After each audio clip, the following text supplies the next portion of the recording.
He's been a useful idiot for Russia for years. And now because they're trying to change the subject. Is Biden a useful idiot? Okay. We're talking about it started when Biden was president. I'm just curious if you're going to hold Biden the same standard. If Donald Trump's always a useful idiot, then Joe Biden should be. Two of the biggest right-wing MAGA clowns that are working today, Scott Jennings and Ben Ferguson, joined Tara Setmeyer on Abby Phillip show on CNN to talk about Donald Trump and Vladimir Putin. And of course, the right-wingers say everything's great. You should be thanking the man. And Tara Setmeyer is pointing out the obvious. Why don't we take a look at this together? I'm going to have some opinions to add, and then I want to know what you all think in the comments. But let's check it out. The president has solved like 7 conflicts this year. I'm willing to give him some latitude to talk to Vladimir Putin and break the deadlock and try to move us toward a place where the killing comes to an end, because I think that's what we should all be praying for. He actually hasn't solved 7 conflicts. There's been a lot of talk about that. Well, what reality do you live in? He's literally got these guys in the White House where they're signing documents and shaking hands. Acknowledge the man is solving peace. India questioned about whether that was an actual deal. It happens on almost a weekly basis. Just acknowledge it. Just acknowledge it. And I will also acknowledge that Donald Trump seems to have an affinity for Vladimir Putin in a way. No, you're not going to get away with calling me a liar. I know that's like the line you have to throw out, but I'm not lying. You're lying. Nobody's lying about anything. Sure you are. You can ask the countries who were involved in this whether those conflicts were actually solved by Donald Trump or whether it was pomp and circumstance. Okay. Anyway, whatever you say. So Donald Trump's affinity for Vladimir Putin. Okay, so let's jump in here. Scott Jennings is about as infuriating as it. Look at him. Look at that smug face. Look at that literal clown suit he's wearing. It's this happy-go-lucky, oh, you lying libs. Why can't you just admit that Donald Trump is crushing it?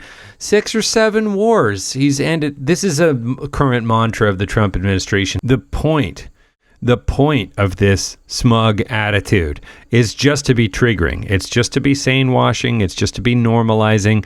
And it's just to make, people like Tara Setmeyer look, like they're nuts. Like you're overreacting. Calm down. Things are great. Relax. Right? That's the tactic. Versus the way he treats Zelensky, who's the one Did he show affinity to them when he just arranged for the arms to NATO? I'm just sorry, Abby. We're saying things that do not exist in reality. He just got NATO to do hundreds of millions of dollars of lethal weapons to Ukraine. What affinity to Russia is that? It's crazy. Let me just let her finish so I can even understand what point she's trying to make. Let me let her finish the point. Okay, so we all have seen how Donald Trump has been has an affinity for Vladimir Putin. We have seen the pattern for years, and only recently, because he hasn't been able to solve the crisis in 24 hours, because Putin has been playing him from day one. He's been a useful idiot for Russia for years, and now because they're trying to change the subject. Is Biden a useful idiot? Okay. It started when Biden was president. I'm just curious if you're going to hold Biden the same standard. If Donald Trump's always a useful idiot, then Joe Biden should be held accountable for almost 2 years of this. Let me go back for 1 second. Joe Biden didn't take the side of Vladimir Putin over our own intelligence agency the way Donald Trump did in Helsinki. So let's not even go there. Part of the point that she's making is that Trump, first of all, he needs to resolve this because he said when he was running for president that he would resolve it in 24 hours. That clearly has not happened. But he wants to be a peacemaker. He wants to be a peacemaker in the situation. He wants the Nobel Peace Prize, that whole thing. And this has been elusive largely because Vladimir Putin is not that interested in the deal. He's not. So, is Trump going into this a little bit naive, thinking that Putin is actually ready to deal when what Putin really wants is complete victory? That is, I think, is really just sad. Is that there's people that are sitting at this table that clearly want this to be a failure.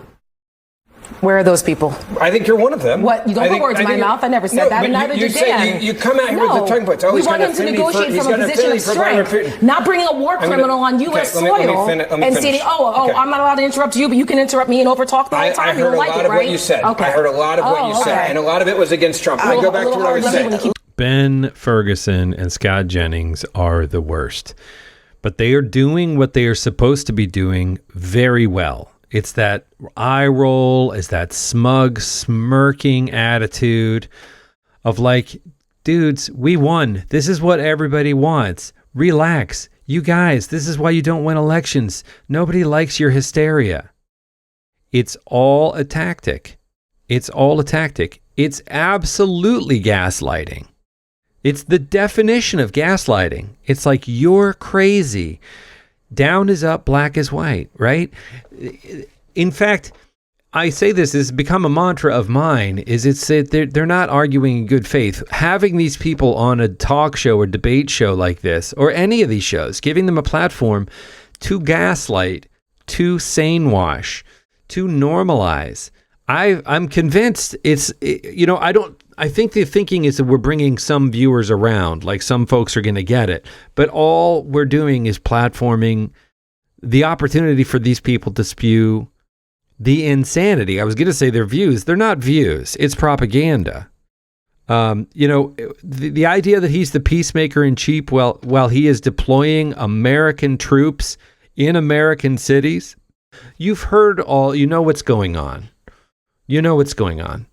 And as for the 6 or 7 wars that he supposedly ended, this is a current right-wing talking point.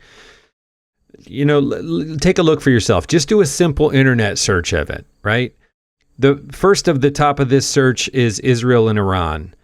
Well, Israel attacked Iran over the nuclear facilities, and we dropped the biggest bunker buster in the history of bombs, the non-nuclear in the history of bombs on Iran. So how is that making peace? And then Trump unilaterally declares this ceasefire. You can't count a war that you started as a war that you ended. Congo and Rwanda, Cambodia and Thailand, India and Pakistan, tensions still linger there. India denies that Trump was involved in brokering any kind of a peace deal. So all of this is just, they have people in, they smile, they shake hands, they sign a thing. It doesn't equate to him ending wars. He hasn't ceased Ukraine, Russia. He hasn't stopped Israel from its aggressions in Gaza.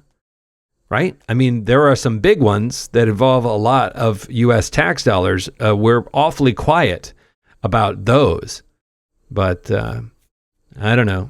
Again, it's the gaslighting, and it's just about trying to make everyone exhausted of the lies and then eventually accept the lies as like, oh, well, these clowns believe they're right.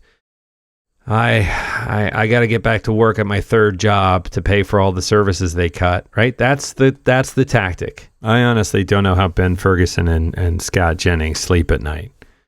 It seems like the most cynical. They can't possibly believe it, right? They can't possibly believe it. They have to be doing it for the money, and they just have to think, oh, well, everybody's saying lots of things, and I'm making good money saying this. And I don't have people like Tara Setmeyer come on CNN like this to do Abby Phillip show and have to put up with these yammering whataboutists gaslighting. Like, they're the first to clutch their pearls if they feel they're being interrupted as they spew lies. And then the second someone like Tara Setmeyer starts to talk, they leap in. What about Biden? What about Obama? What about, the Clintons? What about Hillary Clinton? Hillary Clinton. It's just the same exact gaslighting, crazy making, fire hose of BS playbook.